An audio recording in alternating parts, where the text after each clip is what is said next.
Hello, dear friends. Welcome to this program, Moments with God, with me, where I share with you the daily Mass readings, or if there is an important saint in the Catholic Church on their lives, so that we get some inspiration from their holy life.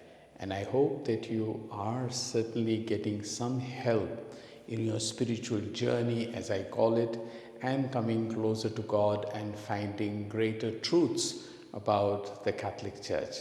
And if you like the video, you may please share it with others. Thank you. First of all, I must apologize that yesterday I mentioned that it was the feast of Saint John Paul II yesterday. Actually, I was a bit confused. I think my age is telling on me. The feast of Saint John Paul II is actually today. I got confused because I also make the videos in advance, 2 days, sometimes 3 days, and that's why there is a bit of confusion. I'm sorry about that. And one Mr. Rajiv Chako pointed out to me, and I too realized it, but after I had already posted it, so sorry about that. So as you see here behind me, he is the famous Pope John Paul II, who, as I said yesterday, was one of the longest reigning popes in the history of the church, the third longest reigning pope in the church after Saint Peter and one Pius the Ninth or something, or Pius the Sixth, one pope. And he reigned for 26 years, was elected the Pope on 16th of October 1978, a few months after I was ordained a priest, and he died on 5th of April 2005. Why exactly his feast is celebrated in 22nd of October, I do not know, but he was canonized along with Pope John the 23rd, whose feast day we celebrated a few days ago. But he is a famous pope because, first of all, he wrote such a lot, and he reigned for 26 years, and he also wrote a lot of encyclicals plus a lot of documents and other writings. He had 2 PhDs. He was a PhD in philosophy. He was one of the few popes who came from Poland and grew up under the communist regime, so he knew exactly how oppressive the communist regime was and how he helped actually the Eastern European countries and the communist bloc to be freed by them. Of course, as I said, he wrote a lot of encyclicals, like important things were Fides and Ratio, that means faith and reason, because often people think that faith and reason, or rationality and faith, cannot go together. He argued very nicely in that how actually faith and reason can go together. He also wrote about the Eucharist.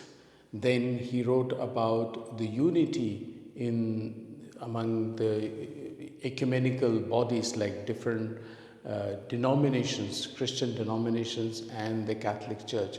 So among his writings there are plenty of things. There are a lot of things that we can learn from him, but I would just like to connect quickly to the Gospel of today, which says that gird your loins and light your lamps, and be ready like servants waiting for their masters to come home, so that as soon as the master comes home, you can serve him. I think one can rightly say this about Pope John Paul II, that he was a real servant. Popes are anyway known as servant of servants, but he was always there to serve the church and was always prepared for his master. I was very lucky to have opportunities to meet him several times, I must say. I first met him in 1987 when I was in Rome, and one was very lucky to have a very close private mass with him. We were only about 25 people in his private chapel in Castel Gandolfo. And then again I met him in the general audience. And then in 1999, when he came to India to release or publish Ecclesia in Asia, that famous document, he was there only for 3 days.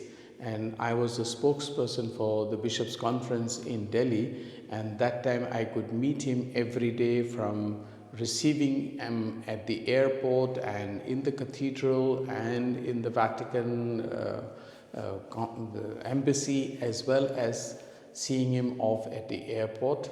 So I am very proud and happy that I had kissed the hands of this great saint.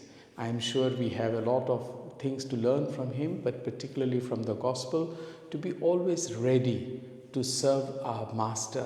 Of course, we get distracted with a lot of things in our life and in the world that happen around us. But if we keep this, our mind focused, particularly as I say in our spiritual journey, that our master Jesus Christ is in heaven, and it is for him that we are meant to live, and it is him that we are supposed to serve. And if you like the video, you may please share it with others and subscribe to the channel. Thank you.